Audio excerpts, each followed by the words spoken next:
Hello दोस्तों। तो आज हम लोग झारखंड का चैप्टर नंबर 6 को करने वाले हैं, जिसका नाम है झारखंड का धार्मिक आंदोलन। इससे पहले जो 5 चैप्टर है वो हम अपलोड कर चुके हैं यूट्यूब पे अपने।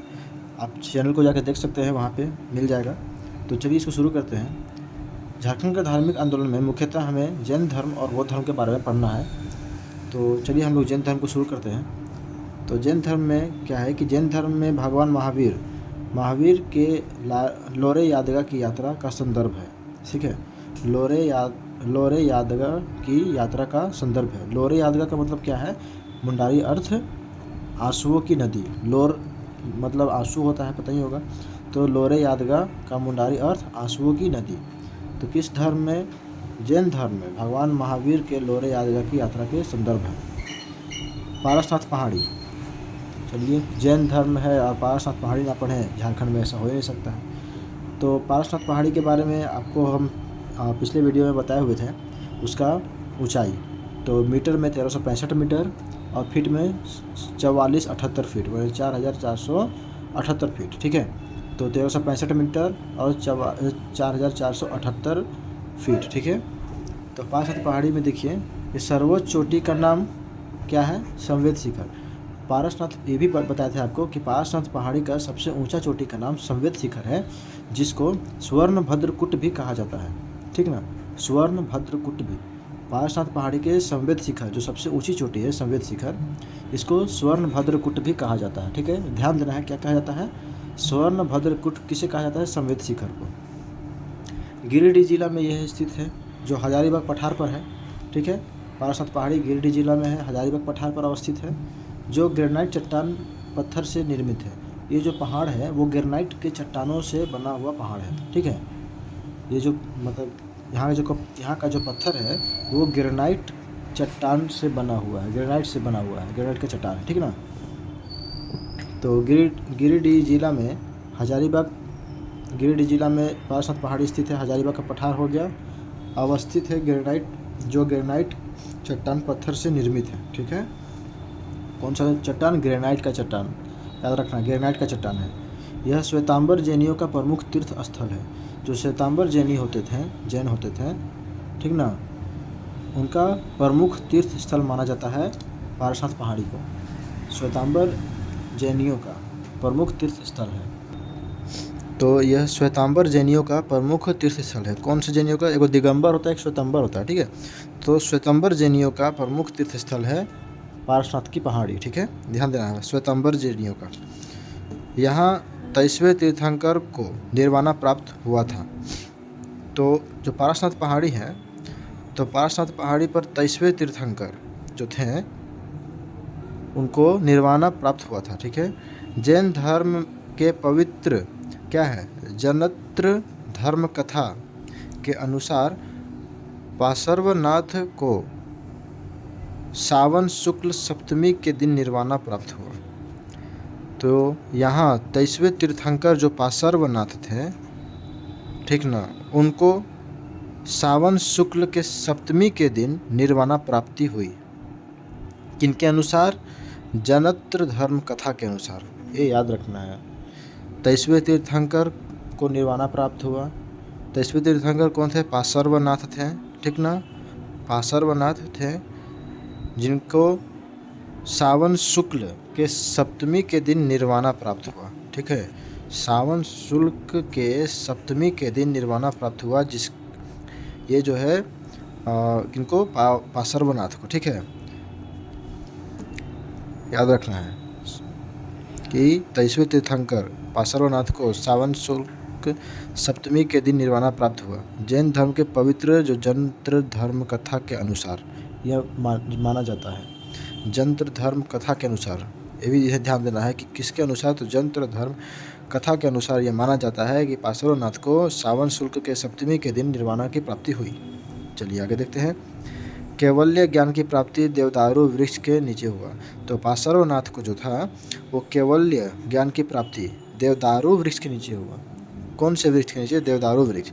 कैवल्य ज्ञान की प्राप्ति पार्श्वनाथ जी को देवदारू वृक्ष के नीचे हुआ। देवदारू, ठीक है, देवदारू कैवल्य ज्ञान की प्राप्ति देवदारू वृक्ष के नीचे हुई। कैवल्य ज्ञान की प्राप्ति देवदारू वृक्ष के नीचे हुई। पार्श्वनाथ को कैवल्य ज्ञान की प्राप्ति देवदारू वृक्ष के नीचे हुई। ठीक है, ये ध्यान देना है कि पार्श्वनाथ को कैवल्य ज्ञान की प्राप्ति ध्यान देना है, कैवल्य ज्ञान की प्राप्ति देवदारू वृक्ष के नीचे हुई। 24 में से 20 तीर्थंकर ने इसी पहाड़ी पर अपना निर्वाणा प्राप्त किया। ठीक है, निर्वाण प्राप्त किया। 24 टोटल जैन धर्म में 24 तीर्थंकर हुए, जिसमें से 20 तीर्थंकर को जो है वो पारसनाथ की पहाड़ी पर ही इनको निर्वाणा की प्राप्ति हुई। ठीक है, 24 में से 20 को। पारसनाथ पहाड़ी क्षेत्र में जिन स्थानों पर विभिन्न जैन तीर्थंकरों को निर्वाण प्राप्त हुआ, वहाँ निर्मित स्तूपनुमा स्मारक को टोंक कहा जाता है। क्या है, फिर से देखिए कि पारसनाथ पहाड़ी क्षेत्र में जिन स्थान पर विभिन्न जैन तीर्थंकरों को, मतलब पारसनाथ पहाड़ी का जो क्षेत्र है वहाँ पर जो जो स्थान में अलग अलग तीर्थंकरों को निर्वाणा प्राप्त हुआ, वहाँ निर्वाणा स्तूपनुमा स्मारक को, तो वहाँ पर जो निर्वाणा का स्तूप बना हुआ है उसके स्मारक को टोंक कहा जाता है। ठीक है, 20 टोंक में से सबसे आकर्षक टोंक पारसनाथ टोंक है। ठीक है, 20 टोंक में से सबसे आकर्षक टोंक कौन सा है? पारसनाथ टोंक। ध्यान देना, ठीक है ना। टोटल कितने टोंक हुए हैं जी? 20 टोंक। 20 टोंक में से पारसनाथ टोंक सबसे आकर्षक है। टोंक तक जाने के लिए 2 अलग अलग रास्ते बनाए गए हैं, एक मधुबन है, एक निमिया घाट सीतानाला।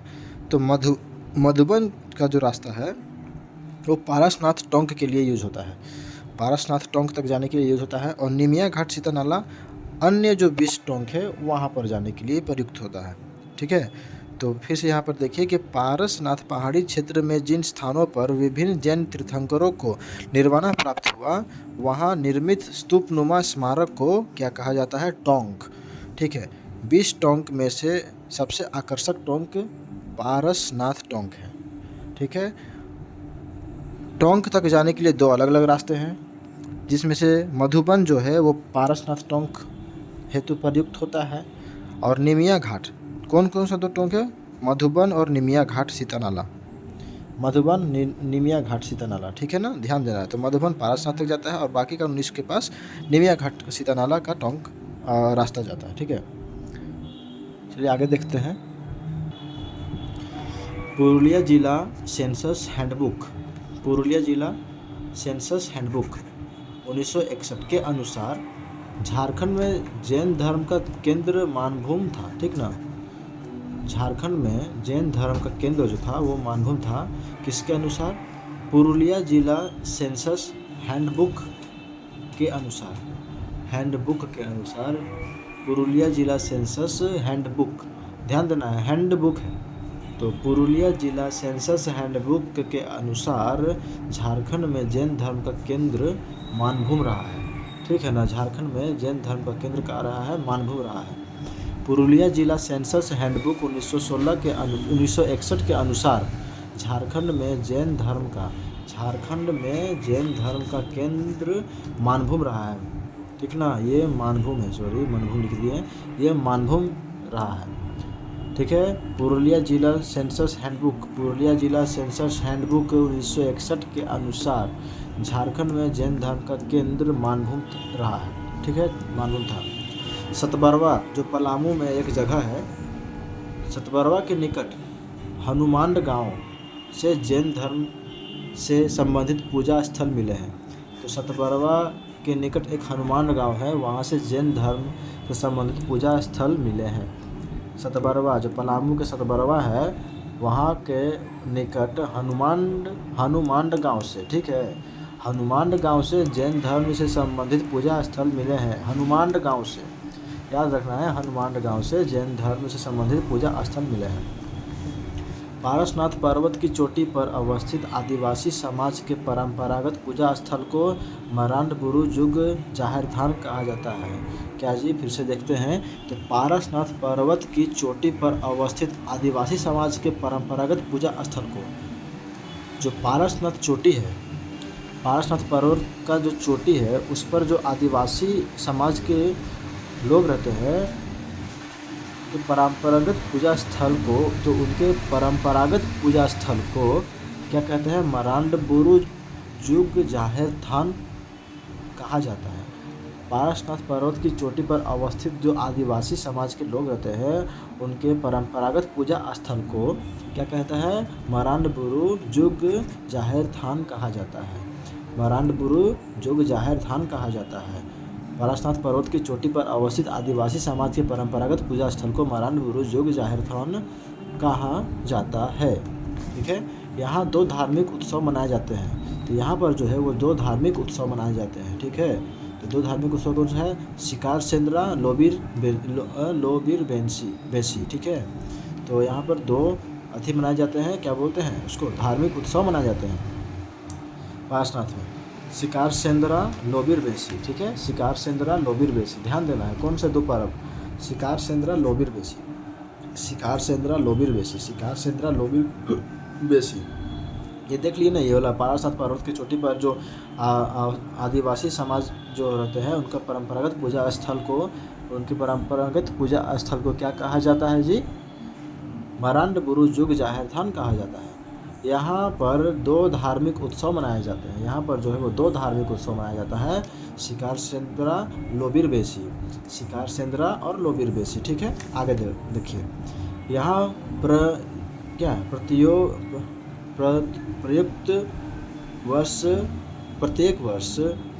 प्रत्येक लिखना चाहिए था, प्रतियोग लिखा गया यहाँ पे, ये गलत है।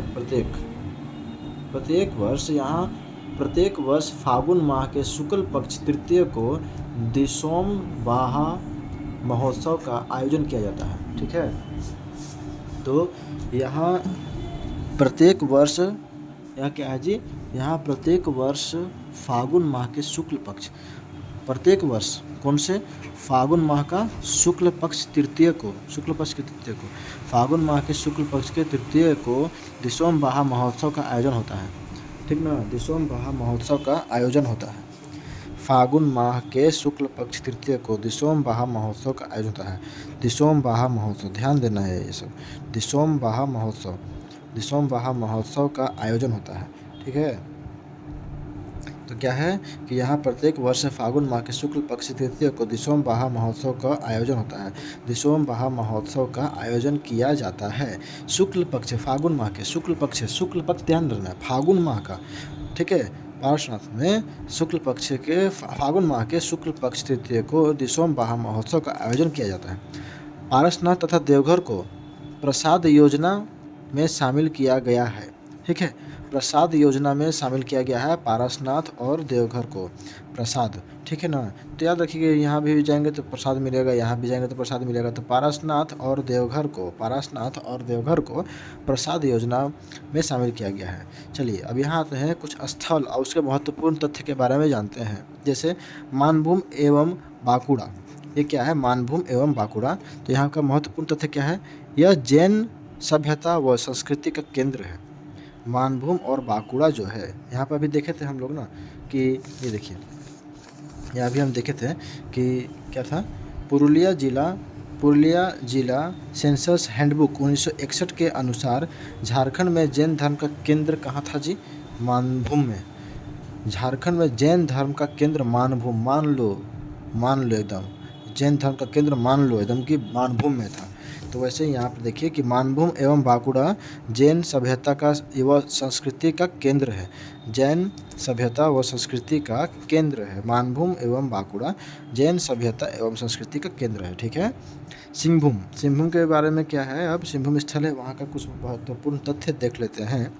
तो सिंहभूम के बेनीसागर या फिर बेनूसागर कहिए, बेनीसागर कहिए, तो सिंहभूम के बेनूसागर से 7वीं शताब्दी की जैन मूर्तियाँ प्राप्त हुई है। तो सिंहभूम के देखिए कहाँ से जी? बेनूसागर से 7वीं शताब्दी की जैन मूर्तियाँ प्राप्त हुई हैं। 7वीं शताब्दी की, बेनूसागर से 7वीं शताब्दी की जैन मूर्तियाँ प्राप्त हुई हैं। कहाँ से? सिंहभूम से। सिंहभूम के बेनूसागर से 7वीं शताब्दी की जैन मूर्तियाँ प्राप्त हुई हैं। बेनूसागर या बेनीसागर से 7वीं शताब्दी की जैन मूर्तियाँ प्राप्त हुई हैं। ठीक है, सिंहभूम के आरंभिक निवासी जैन धर्म को मानने वाले थे, जिन्हें सरक कहा गया।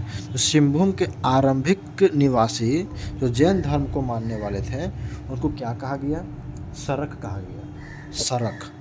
सरक कहा गया, ठीक है, सरक कहा गया। तो सिंहभूम के जो आरंभिक निवासी थे, सिंहभूम के आरंभिक निवासी, ठीक है, ध्यान देना है कि सिंहभूम के आरंभिक निवासी जैन धर्म को मानने वाले थे, ठीक है, तो उनको क्या कहा गया था? सरक कहा गया था। तो सिंहभूम के आरंभिक निवासी जैन धर्म को मानने वाले थे जिन्हें सरक कहा गया। सिंहभूम के आरंभिक निवासी जैन धर्म को मानने वाले थे जिन्हें सरक कहा गया।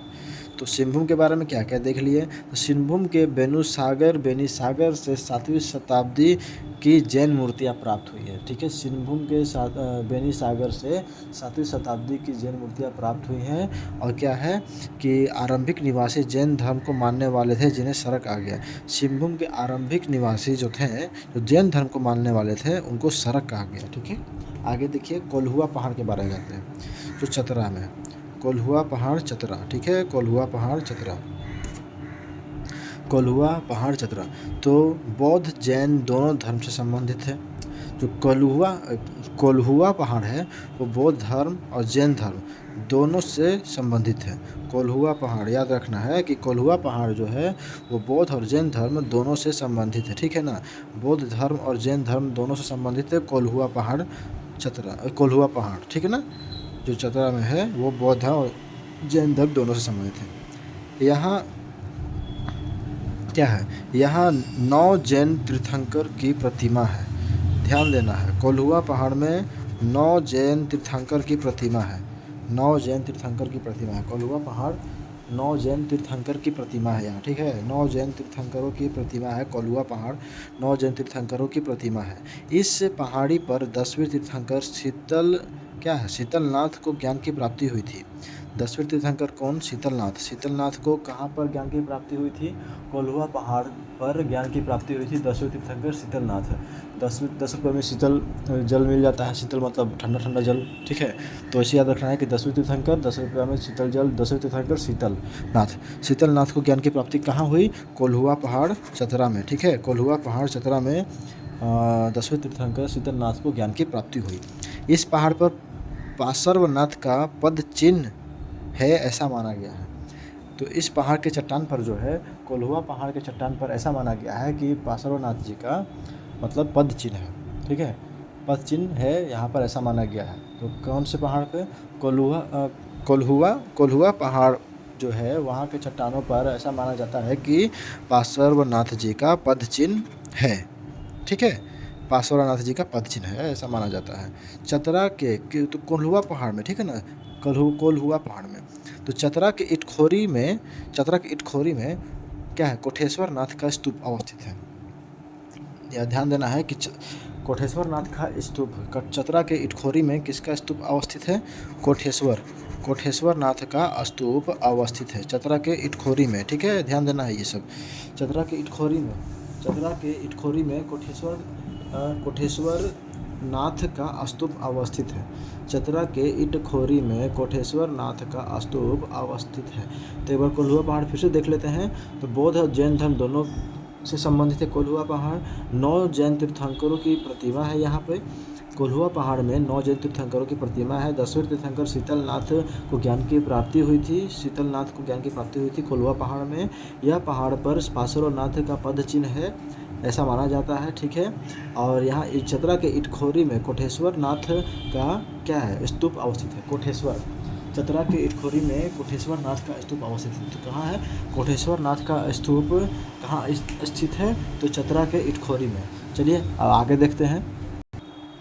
अब चलिए बौद्ध धर्म के बारे में जानते हैं। जैन धर्म देख लिया, अब बौद्ध धर्म के बारे में जानते हैं। ये थोड़ा सा मतलब आसानी है, ज़्यादा नहीं है कि जैन धर्म बौद्ध धर्म। थोड़ा सा एक दो बार वीडियो को देख लीजिएगा तो पूरा याद हो जाएगा, ठीक है। तो बौद्ध धर्म में देखिए कि कनिष्क के शासनकाल के दौरान झारखंड में बौद्ध धर्म का प्रचार प्रसार हुआ। तो झारखंड में बौद्ध धर्म का प्रचार प्रसार हुआ कब? कनिष्क के शासनकाल के दौरान। तो कनिष्क के, याद रखना है किसके शासनकाल के दौरान, तो कनिष्क के शासनकाल के दौरान झारखंड में बौद्ध धर्म का प्रचार प्रसार हुआ। ठीक है, किसके शासनकाल के दौरान, कनिष्क के, ठीक ना, कनिष्क के शासनकाल के दौरान झारखंड में बौद्ध धर्म का प्रचार प्रसार हुआ। ठीक है, क्या है, रजरप्पा का माँ छिन्नमस्तिका जो मंदिर है, रजरप्पा का जो मंदिर है माँ छिन्नमस्तिका मंदिर, यह बौद्ध क्या है, ब्रज योगिनी का ही हिंदू प्रतिरूप है।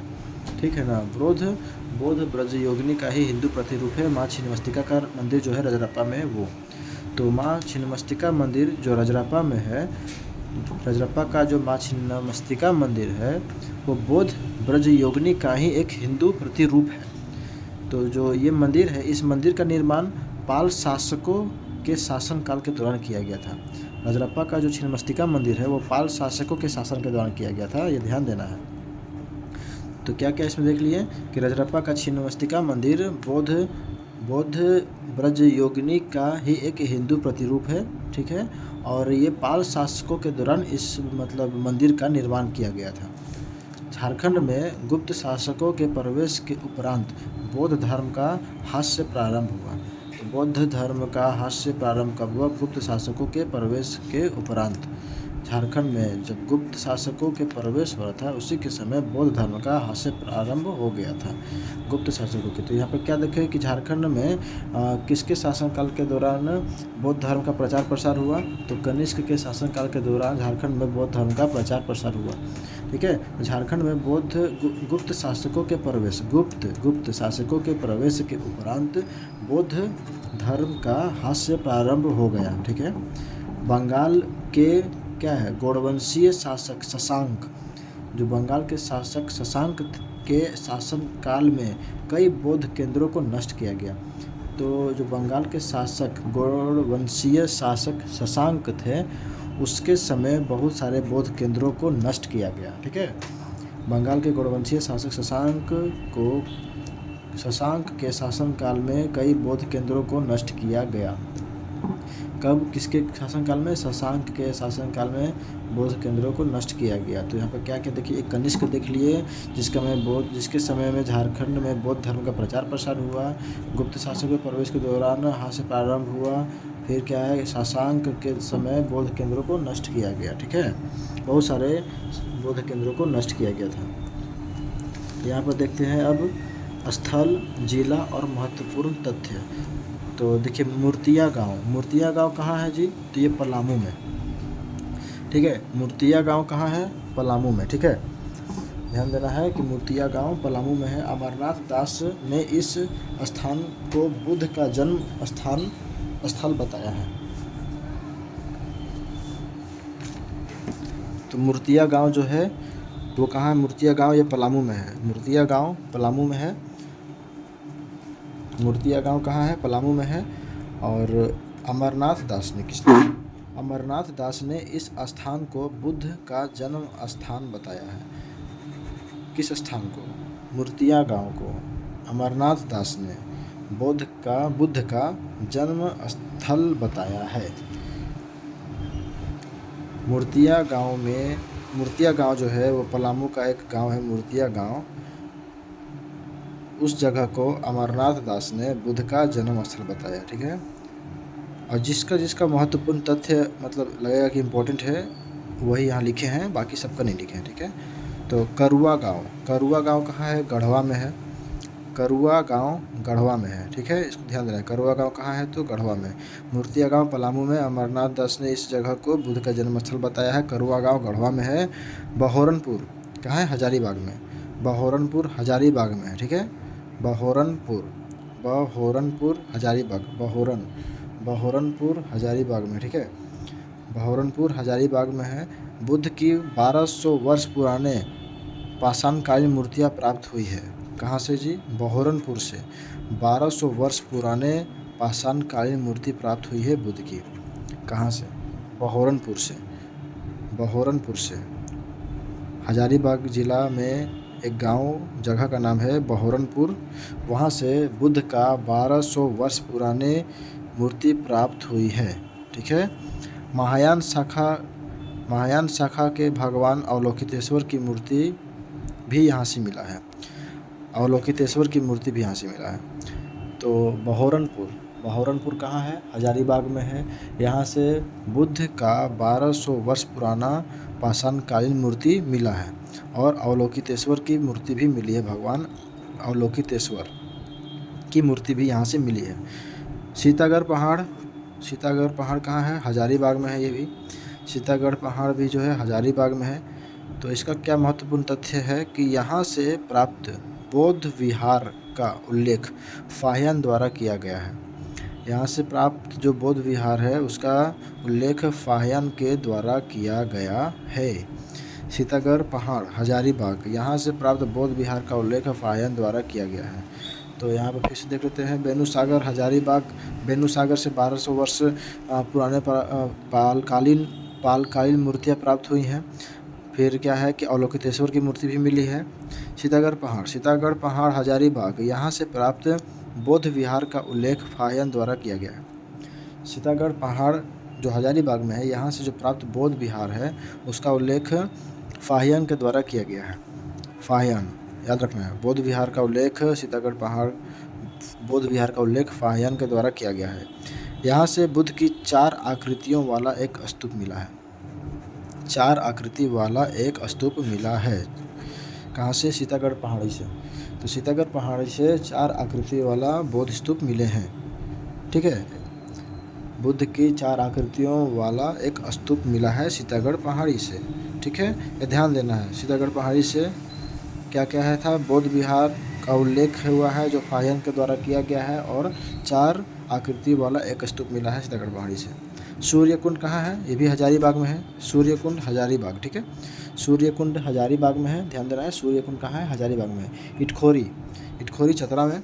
इटखोरी कहाँ है? चतरा में है। इटखोरी चतरा, ठीक है, इटखोरी चतरा में है। इटखोरी चतरा में है।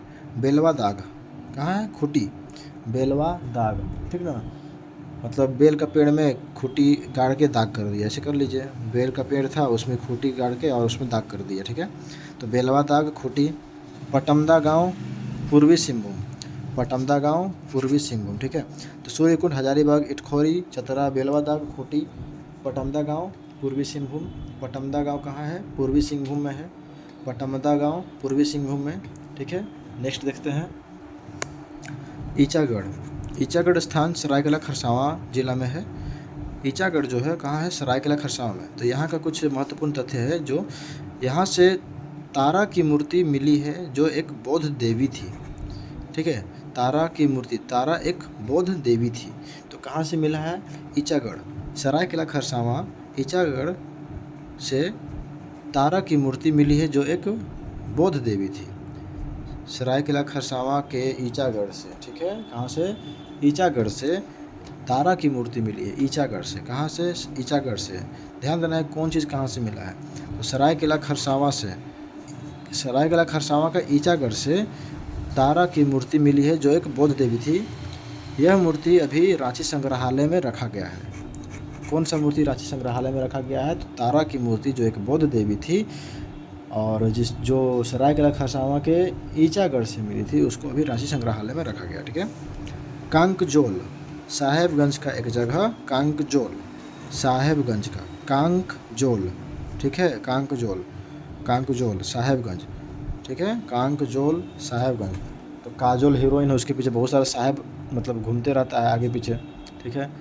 तो कांकजोल जो है साहेबगंज जिला में है। तो कांकजोल के उत्तरी सीमा पर कनिंघम के कई बौद्ध मूर्तियां की पहचान की थी।